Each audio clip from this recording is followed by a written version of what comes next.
డబ్బులు గోల్సమ్మిన డబ్బులు అయిపోయాక అప్పుడు కనపడతాయి పెద్ద పెద్ద చెరువులు, పెద్ద పెద్ద బిల్డింగ్లు. అవెందుకు దొరికి సాగుతాయి. గచ్చలేదు కదా మీకు. మీరేదో బాగుంటారని మీకు మంచి ఆఫర్ ఇద్దామని వచ్చారు.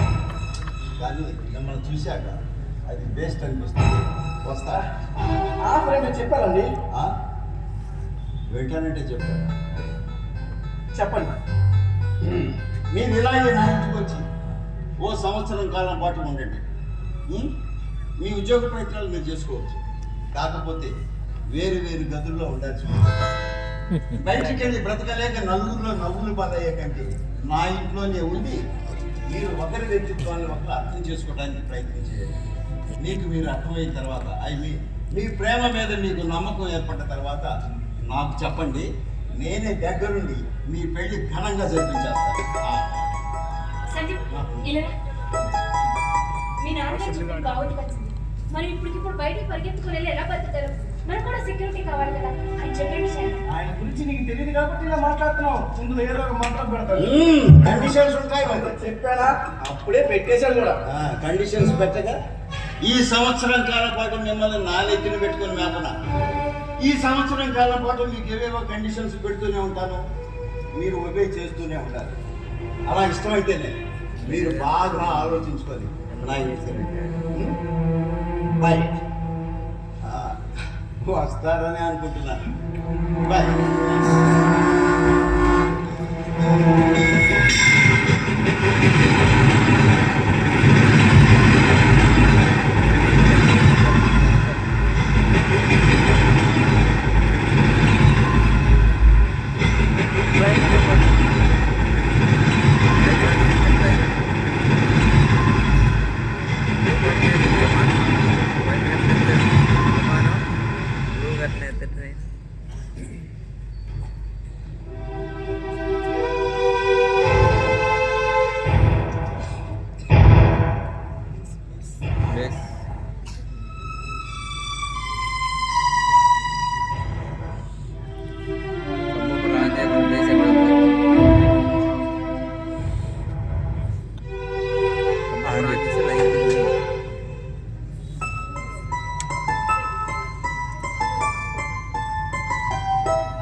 సౌభాగ్యం కాఫీ ఫుల్ పెట్టు. సౌభాగ్యం కాఫీ.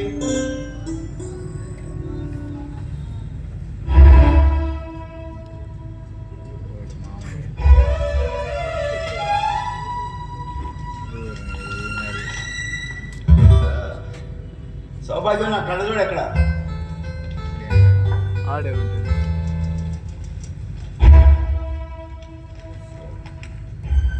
సౌభాగ్యం నా బస్ ఎక్కడ పెట్టా? సౌభాగ్యం నా బస్ ఎక్కడ?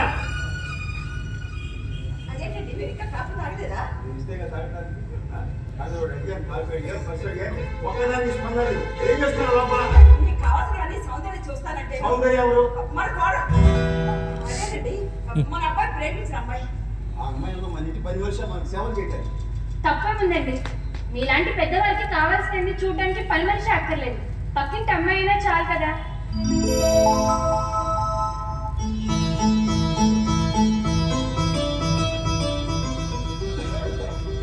చాలా చక్కటి మాట చెప్పావమ్మా. నువ్వు నాకు నచ్చావు. ఇప్పుడు తెచ్చిన బాధ్యత అవుతావు.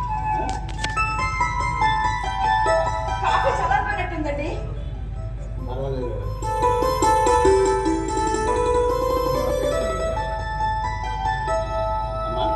ఈ టైప్లో పట్టు. అక్కడ చూడు.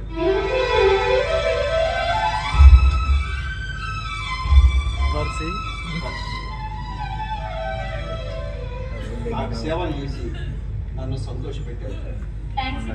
నరేశ్వరరావు గారు, నరేశ్వరరావు గారు, రండి. సుభద్ర గారు, మీరు ఇంట్లో ఉంటారని వచ్చారండి.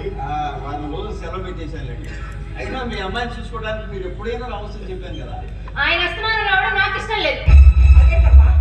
ఆయన ఎవరో పరాయి వారు అన్నట్టు మాట్లాడుతున్నావేంటి? ఆయన మీ నాన్నగారు. నాన్న వద్దనుకుని ఇంటి నుండి వచ్చేసాను.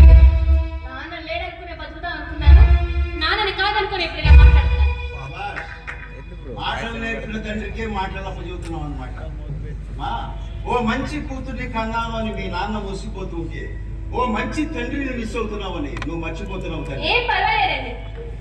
నా ప్రేమని కాదన్నారు ఆయన. మీరు ప్రేమించిన మీ అబ్బాయిని మర్చిపోమన్నారు. ఇప్పుడు నాకెంత బాధ కలుగుతున్నది. బాధపడతాడమ్మా, తండ్రి కదా. ఇన్నేళ్ళు పెంచాడు ఆయన. ఇన్నేళ్ళు నీ ఆలన పాలన చూడకుండానే ఎంతగా తిరిగేసావా? ఇన్నేళ్ళు నీకెంతో మంచి చేయబట్టి కదా ఇంత చక్కగా ఎదిగావు. ఇంకా నీకేదో మంచి చేసి నీ జీవితాన్ని సెటిల్ చేయడం కోసం ప్రేమ పెళ్లి వద్దు అని ఉండవచ్చు. అంత మాత్రాన అది నీ పట్ల వ్యతిరేకత కదమ్మా, తండ్రిగా ఆయన బాధ్యత. వదిలేండి, ఏదో చిన్న పిల్ల. మా ఇంట్లో నేను సర్దుకుపోయింది కదా, మీ ఇంట్లో మీరు కూడా. మేము కూడా సర్దుకుపోయే మనుషులేనండి.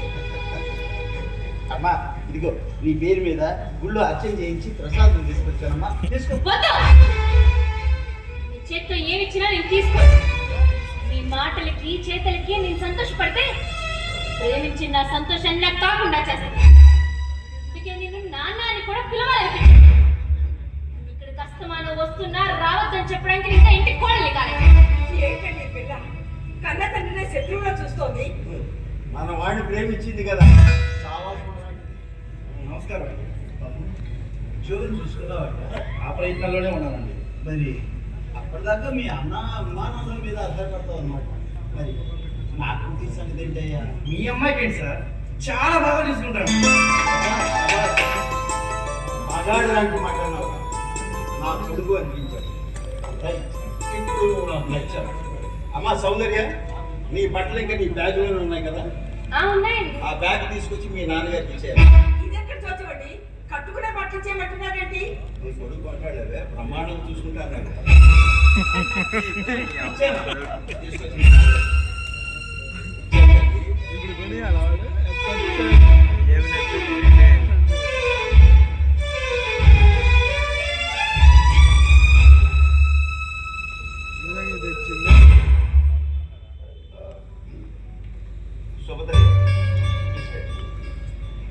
ఏంటంటే అలా చూస్తున్నారు? నాన్న అక్కడ లేనప్పుడు నాన్న కొన్న బట్టలు వేసుకోవడానికి మీ అమ్మాయికి సిగ్గు అనిపించదు.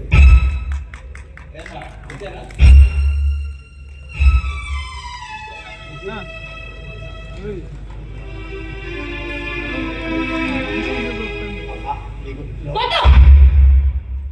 జరిగా కూడా వాటిని చూస్తే నువ్వే గుర్తొస్తావు. అవేమి నాకు అక్కర్లేదు.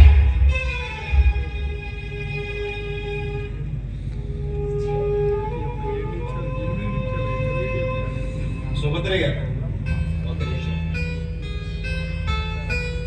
అమ్మా సౌందర్య, ఇందాక నువ్వు నాకు సేవలు చేసి నన్ను సంతోష పెట్టావే, ఆ విధంగా మీ నాన్నగారికి ఎప్పుడైనా సేవలు చేసి గౌరవించుకున్నావమ్మా?